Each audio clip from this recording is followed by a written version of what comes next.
Welcome so much to the Philly Grit Performer Roundtable. I'm Randy. I'm the general manager here at Exile. I'm Kelly McCaughan. My pronouns are she, her. I am doing my show Catholic Guilt within the Philly Grit series. I am an actor, writer, comedian, clown, deviser person. Love comedy. It's probably my favorite thing out of performing. But this show in particular has a little bit of everything. It's mostly comedy for sure. Hi, I'm Brett Ashley Robinson. I use she, they pronouns. I'm an actor, deviser, maker, and also an educator. My show, Good Person, is happening as a part of the Philly Grit Festival. And I'm Jenna Kuerzi, also creative type around town. My pronouns are she, her, and I co-wrote along with Val Dunn, Johnny Depp, a retrospective on late stage capitalism. And I am Johnny Depp. Yeah. Y'all want to tell us a little bit about what your show's on? My show Catholic Guilt is, I would say mostly clown, elements of stand-up, and also some elements of bouffon. And like kind of theatery. It's like this weird mishmash of things. And it is all about undoing shame and guilt surrounding religion, specifically Catholicism. And it's a really wild roller coaster ride. It's definitely autobiographical, and it's one of those shows where you'll be laughing really, really hard 1 second, but then the next you might like cry. But you'll mostly laugh, I promise.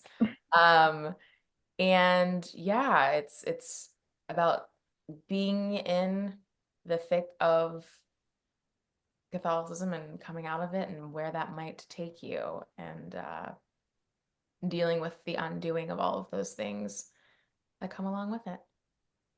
Good Person is a clown show. I have a clown named Patricia, who's kind of who I like to say is like a rich white lady, and she like kind of comes into these spaces with like a lot of money and a lot of good intent, and generally kind of speaks kind of truthfully about like the existential dread of being a millennial. She is like not a millennial, but she kind of, a lot of the clowning and a lot of the tension of the piece comes from the fact that she's really speaking to the audience's experience. Good Person is a show about being a good person, and how hard it is to be a good person and what is underneath that. Like once we kind of strip our performance, not and our well-meaning and excellent performance, I mean like not our disingenuous like fakeness, but when we really stop being good people, what is under the mask of that? And are we really willing to confront that within ourselves? But it is a comedy. And I like to say I make a lot of pee-pee poo-poo shows. And so it's like a pee-pee poo-poo show that means something. Yeah. Pee pee poo poo show. Speaking of pee pee poo poo, so Johnny Depp, a retrospective on late stage capitalism, is a PowerPoint extravaganza that Disney definitely sanctioned. And we go through all 102 of Johnny Depp's illustrious film, television, and video game voiceover appearances, and kind of figure out if it's okay to still like somebody who may not be a good person. Again, I guess speaking to millennial sort of sensibilities, kind of like Brett's thing, somebody who may not necessarily be a good person, but whose art meant a lot to a lot of us when we were younger. And how can we kind of see how we are complicit in allowing people with a lot more money than us, how we allow them to continue to behave badly. Yeah. But it's also silly. It's a silly fun time, and you get to throw things. Oh my gosh, you get to throw things in my show too. I throw things at the audience in my show. 2 out of 3 you get to throw things, and 3 out of 3 you might have to do something that you don't want to do. Consent is important. Actually, Consent is important. You just have to opt in. Yeah, you don't have to must throw opt anything. in. Yeah. I'm curious about this like little microcosm of Philly theater that we have here with the three of you. How have y'all's paths crossed so far, and what are you looking forward to about running in rep together? I mean, I don't think I've worked with either of you ever. Yeah, I've never worked with either of you, which I think is a bummer. Yeah, but I'm excited. I mean, I do think that the connective tissue is like kind of being in a cohort of like really kind of, I've always thought of you two as like very independent, like ambitious creatives. So I think that that's like really cool to be in a part of like a group or a festival that's doing that. Yeah, that is weird that we've never worked together though. I feel like all of our vibes are pretty similar but different of a piece with each other. I'm looking forward to seeing the three shows like running back to back to back, I guess. Because maybe we can have a pizza party and then we can say we work together. Like, yeah, I'm totally excited to see both the shows because I haven't seen either one of them yet. Solo work is solo, but it feels like a community experience actually. I feel like rooms I've been in for solo shows were really all there together. Have you all had any really memorable audience experiences with these pieces that you're doing so far? I mean, I get like the gamut of like older women who are obsessed with Johnny Depp and like have a tough time with the play. And then like old men who are just like really confused and upset because of everybody thinks they're, expert. Get some nice fan letters from people who don't like the title. It's been an interesting ride. My set is like has a lot of trash bags on it, and I like take things out of the trash bags, and at one moment I like shook a trash bag, and I thought, because I had been doing the show like in a like another shared space, I thought that someone had thought my trash bag was actual trash, because all of a sudden like this Dunkin' Donuts like cup of like so like juice, I don't know, like hits this man in the face, and I'm like, oh my God, oh my God. And I like felt so like guilty, and I was like, I can't believe someone put trash in here. Like I was like actually having a breakdown. I don't know, that guy didn't really seem to care that much, and like I apologized profusely, but it really threw me off. It really scared me. I was just like this affect that you're doing. Yeah, the affect is like so specific. So I'm like, oh no, oh my God. Like I don't know how to like regain control of the room. So, or of myself, really. Well, okay. So there's a few moments where there's audience members with me on the stage, and those moments are always really interesting because you never know what's going to happen. A lot of tension. And so those are always really interesting to see how each individual plays with the moment with me. I'm not going to spoil anything. But then the thing that has meant the most has just been people like writing to me afterwards and saying how much it's like resonated with them or has helped them heal in some way, which I was so incredibly pleasantly surprised by, because my show's like pretty ridiculous. And like, I just didn't think it would have that effect on people. And that was like the most surprising thing, I think, is just like knowing that it's actually helping people in some way. So that's been like the coolest thing as far as how the audience has responded. Because you're really scared when you put something like that out there and you're like, you don't know which way it's going to go. And it's a very vulnerable subject, and, it's been received really well. So that's cool. Is there anything y'all have learned doing these pieces so far? Yeah, I think that I've really learned a lot, that I try in good person. I think that I'm trying to like kind of hold this space for like the audience to really bring to make meaning in their own kind of way. And I'm always really shocked at like what people not think the play is about, but like what people think some moments are about, or like kind of what it all means and how it applies to them. And sometimes people are like, it's about death and our fear of death. And I'm like, Oh yeah, you know. Maybe. If you Sure. say so. Yeah. You're like, okay, you know, or people are like, it's about one's own self and family, and you're like, yeah, like, and it's interesting just like how much this show, I think, like pings like a little like uncertainty in yourself about like your sense of authenticity. And I think it kind of like gives people the opportunity to be like, oh my God, like if it's about death, it's probably about your like own concerns about death or your own concerns about your family. But I'm always surprised because when I always say that I wrote this show as like a vibe show and not a plot show. And so the things that I wrote made like energetic sense. But and like there's an arc, there's a beginning, middle, and end. But I think at the same time, that energy I think is working in the audience in a way that I think is like giving them space to feel whatever they want to feel. What is your relationship like to solo work, being actors that also perform in different kinds of things? I think it can be really lonely. My God, that's something I learned.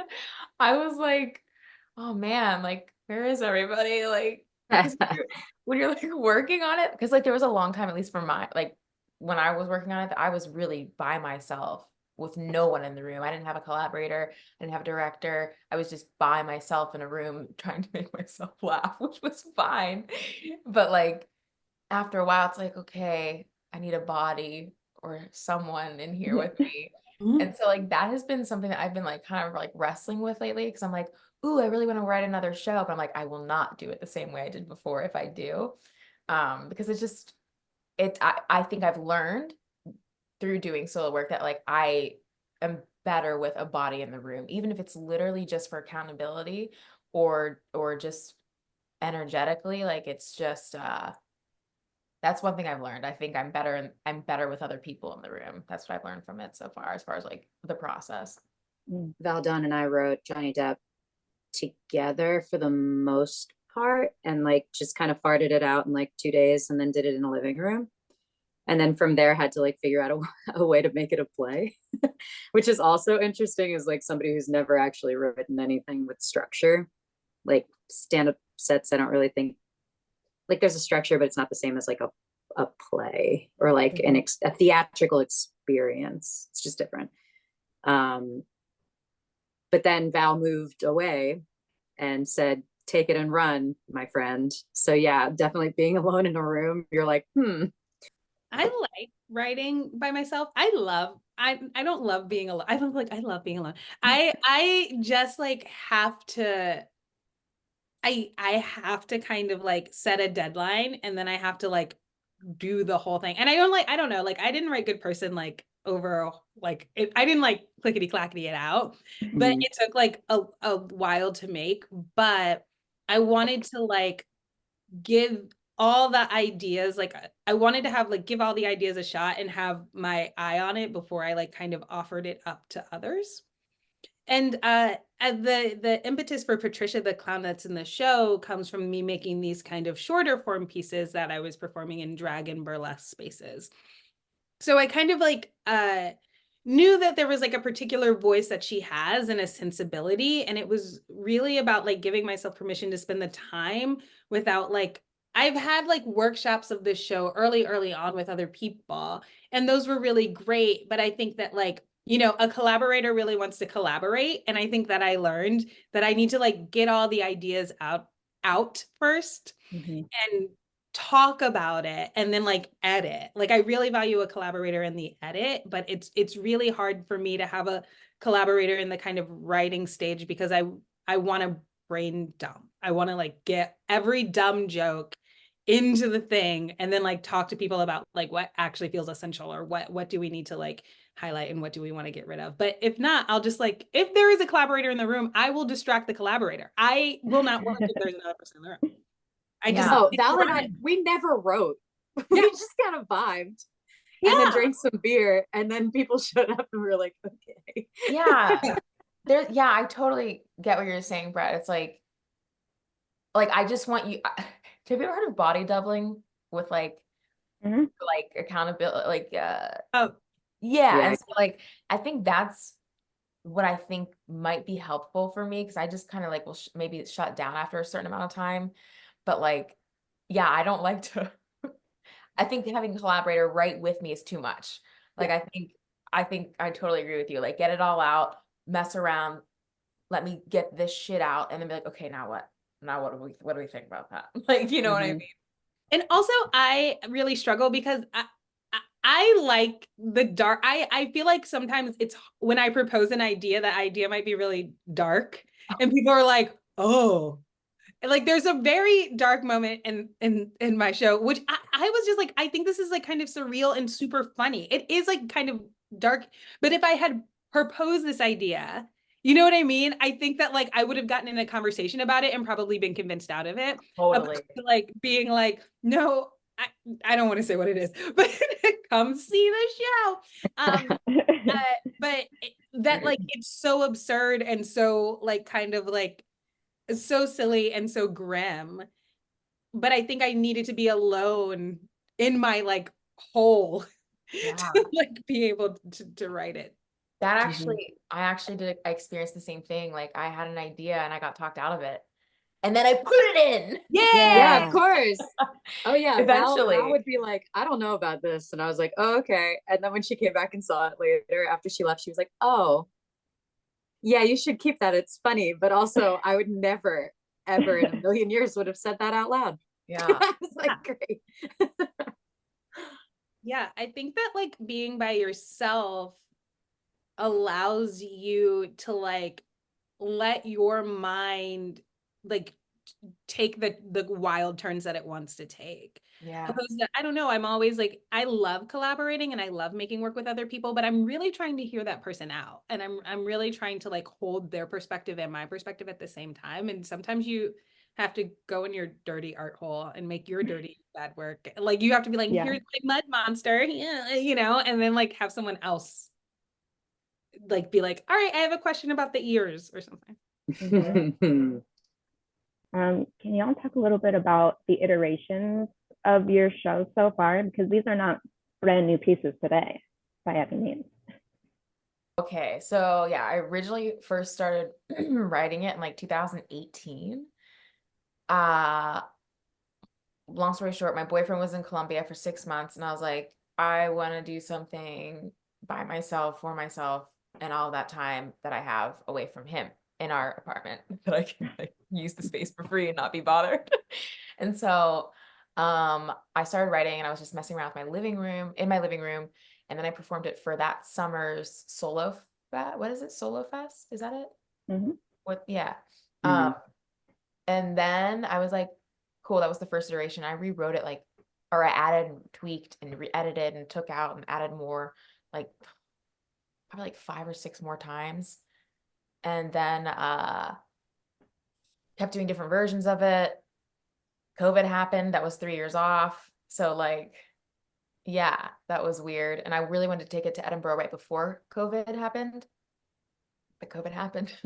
And then I took it right after. And that's a good thing because I added in the new ending, which is like the newest part of it, which was just last year. And so it's been like around for a while. Which is kind of crazy. I'm like, after this year, I'm like, it's time to go put it to bed. Gotta go to bed. Yeah, yeah. I worked on this play, I think, starting in 2017 too. I had an 1812 Julian Ringel residency where I had like, I was really interested in this idea of like performative goodness, which I think this show is kind of less, this version right now is currently less interested in. And yeah, I found a lot of stuff that like that still delights me and that I kept that and stuff that I think is like very particular and very funny. I think only last year, and I kind of returned to the show. It also had a week workshop with the Bearded Ladies, and I just kept running up into this like kind of wall with this piece on like how does it like break open, like how does it break the rules, how is it like something that feels valuable and something that is like saying something. I just think like one of the tricky things about Buffon and grotesque, the kind of Buffon work that I'm interested in, is like I really curious about how it is not critiquing people who are I just think it's better for me to be critiquing like millennials and myself than it is for me to be making critiques about like people, like people and like women and like, you know, like I wanted to get like specific. And so I think in writing it for it was a part of the Cannonball Festival last summer. I was kind of like, what am I actually like trying to say?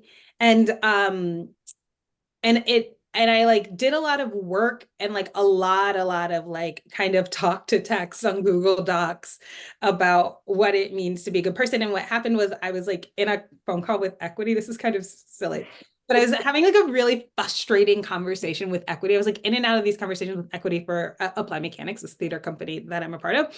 And I was in this really looking frustrating conversation. And this person was being so rude to me. And I like got off the phone and I was like, I know what I want to say. And it's like being a good person means that you constantly have to eat shit. And you have to eat shit like every single fucking day of your life. And you eat the shit, but God made the shit. So I am the shit. And I'm gonna give the shit to someone else and they're gonna eat it. And it just became this like huge thing about like that to agree to be a good person means that like every day of your life you're gonna like get fucked. And it's like, and like, pourquoi though? Why be good if every day of my life I'm gonna get like, you know what I mean? I'm gonna get punched in the face basically by my own rules, which is kind of, and then when that became really clear, I was like, oh, well, that's actually really interesting. It's no longer, it's about this like kind of darker satire, like this darker thing about like what am I so afraid of by being bad that I'm willing to get punched in the face every day, like emotionally, you know, like what am I so scared of about myself that will allow me to like take it another way? And I think like that really cracked open this piece in a way that it felt like it meant something, and then it like cost something to perform because it became more dangerous. And how are you always making it like a deeper and darker provocation for the audience? Yeah, this week we're doing tech for these shows. So Brett and Kelly have done their tech rehearsals. And during that part when you're like listing just like millennial white woman shit, and you're like, I sure do love the Gilmore Girls. And me and Gabby, our production manager, are like, oh my God, we love the Gilmore Girls. I think I've seen an episode, but I fundamentally don't understand it. They talk really quickly on that show. And that seems to be the concept of the show, is that it's always fall, they're always holding coffees, and they talk incredibly fast. But people love that show. I've never seen it. That's it. I've never seen it either. Oh my That's God, the guys. show though. Wow. I grew up watching Gilmore Girls. I was like, oh my God, what if I was best friends with my mom? That's a separate conversation, but I probably wouldn't be making art. I feel like best friends with my mom. Hopefully, my mom's gonna be like, "Oh my God, Brett, don't talk about me online." Did you watch The Good Place, and is it on your dramaturgy Pinterest board for your show? The Good Place is I really love The Good Place. I did not think about it when I made this show, but I see how they are like related. I think A Good Place is, if you like A Good Place, that's like a very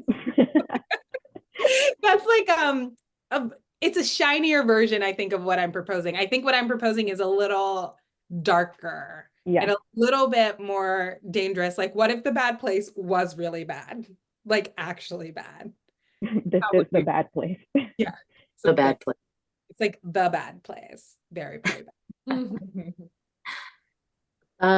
Yeah, development of our show. Val and I realized we just wanted to work together. So we were like, let's just write something together. And we both realized that we had dressed up like Johnny Depp as Jack Sparrow for Halloween, which is the costume that I am wearing in the play. Dressed up for Halloween when I was 13 years old. Val was like 11. And so we were like, let's do that. Why not? But this was in 2019, before a lot of recent controversies had come to the forefront of the world. But we did it in Val's living room for Valentine's Day. which was kind of hilarious. And then went to Scotland that year. So that was the year before COVID. So Kelly, you would have been there with us. And then did it at Fergie's because Fergie had like wind of the show or something. And he was like, why don't you come here? And we were like, cool. So we did a run there. And then 2 days later, the world shut down. And then I pivoted to making a podcast because I was like, what the fuck am I going to do with all this information? So I just started watching all of his movies and like inviting people from the theater community to talk about it. And then the trial happened. So I said, well, I guess I need to fix the ending of this play. Mhm. And so with Val's blessing, I kind of rewrote the entire ending to make it actually, again, Brett, kind of like a little scarier, a little more real, a little less silly, haha, isn't this guy like kind of a big dumb idiot? And more like, oh, look at what society can allow people to kind of become, and look what we become when we are consuming media like this. And like, you know, I get to make fun of myself the entire time because what am I doing? You know, like, Mhm. yeah. So that helped me dig in a little bit more. And then I'm always changing it because it's a living newspaper at this point. So things will change every day when new information comes out about this guy. Yeah. And then I did it at Fergie's again last year for like 9 shows. And I thought I was never going to do it again. And here we are. I feel like everybody in Philadelphia migrates to Edinburgh or Fergie's or both. Worst To do their places to be, shows. honestly. Yeah, it's I kind don't of the beautiful. same, right? Yeah. want to go to Edinburgh. I wrote this, I'm like maybe in the next year or so. I'll get it together. Yeah. So we said Brett and Kelly have tech their shows already. How was tech? Oh, great. What a luxury. Number one, to have other people looking like I came in and I was like, no, like this tech is going to take 25 minutes because there's nothing going on. You just turn the lights off. And people had such considered kind of beautiful thoughts and takes. And it was just like so wonderful to be like, yeah, that light does look good. Oh, you did make the sound funnier. Like that there was just like this, it's great to like I had made the show being like I wanted to be as simple and low to the ground as possible. And I think I was a little like, oh, like will it still be my dumb show if it looks nice? It will. It just actually looks nice and sounds good now. So that's incredible. And I will forever be grateful to now have people with like a creative eye on it. It was really amazing. Yeah, I did my tech today. It went really well. I have learned and am learning that with my script, I didn't write it like a play in terms of like, so for example, there's like voiceover moments and I didn't write out what I'm saying in the voiceover. So when you tech it and you're going to like go to turn to page 3 at the so-and-so voiceover, within the voiceover, you can't clock where we are because it's just so like that's something that I learned that I'm so grateful that like I like learned today because now I can make it better for people in the future. And so once that new information like was like, oh right, now I understand how this could and will take longer than it probably should. I can like make it better in the future, but they were amazing. And like every venue has different capabilities. And so you like learn when you go what people can do. And like you guys literally could do everything and anything I could ever have wanted. Like as far as like lighting, sound, disco balls. I have Disco the disco ball. ball too. Oh. Yay! You got to Yeah, put it I'm in, bringing Jenna. 5. Yeah. yeah. So yeah, it was awesome. I personally feel bad that if I maybe added extra time because my script wasn't written like a play. Because we didn't have the words. We're learning. Yeah, I don't know if mine is correct. We'll see what tomorrow brings. But Mel was like, what is your play? I said, well, it's not really a play. Yeah, I'm like having a hard time calling it a play. I'm like, Yeah. this isn't a play, but I guess it has to be a play for Theatre Exile. They are Yeah. plays. Right, They're yeah. plays. Right. I I thought it was think. funny in the daily call that Mel sent out for Brett's text. She was like, could I get like a script so I could read it to know what we're doing? Like, So it's gonna be fine. Don't worry about it. You don't need it. you don't need it. Don't worry. I was like, don't even worry about it. It's fine. Yeah, Mel was like, "Do you have a recording?" I said, from the back of a piano at Fergie's 2 years ago, and it doesn't have all the play in it because." Have pro tips for Jenna going into her tech tomorrow. Embrace all of their capabilities. Yeah. Great. Yeah, because they have them all. Yeah. Great. And I know, Fergie's is Fergie's, but this is not Fergie's. Yeah, I just did it at a theater, so I'm a little bit prepared, which is nice. Nice. Yeah, that's what I would say too, is just like the team is really talented and just like I was like, go have at it. Like you all have fun. And it is really amazing how my show looks like a real show. Like it looks, I mean, it was a real show before, but now it's got like lights and sound. And it's like they added like more jokes because there's more sounds. Yay. Jenna says we're not doing a run, but I think we are. She's like, we're not gonna run the play. That sounds silly. Did you guys do it in costume? I did it in costume. I did not do it in makeup. Okay. I did not do either just because I didn't need to for myself. I said, Yeah. if you guys want me to for your own like lighting and design, just to see what it looks like on stage, I totally will. But I just didn't because I'm in it and I'm comfortable with what has happened so far. So I felt okay. Great. I did mine on book in my costume because I pull like a million things out of my costume. So I was like, and I also was like, I don't know my lines. So kidding. No one really seemed to mind. I will know my lines by the 10th. I think that's when I do my show. I think it is. No, you're 8, right. 9, and 'Cause I 10. think, I think Jenna's the first day and then I'm the second and you're the third, I think, right? Yeah. That's all right. It will open. There will be champagne and pizza, probably. Oh my gosh, so cute. How weird is too weird, do you think? So like all of these shows are so fucking weird and I live for it. Do you think there is too weird or no? I think it's weird. I think as long as people can stay out, as long as you've built like a strong enough boat, people will kind of go Right. in. Yeah. I think like too weird, nothing's too weird if we've got the buy-in, I think. Mhm. I mean, my show's pretty fucking weird. But the buy-in is, but I work really hard at the top of the show to get a lot of trust Mhm. and like get them to kind of come with me. But I don't know. I think like if you kind of like alienate people, or if it gets too, I always think maybe not weird, but sometimes I think shows can get too smart. They can get like so smart that they've like left us all behind and they're like in there. They're like doing their thing. And I'm like, I don't know what any of this means. Why is there dirt on the ground? Like I don't understand. I'm dumb, but Mhm. I think you can always be weird. People like weird, I think. I Yeah.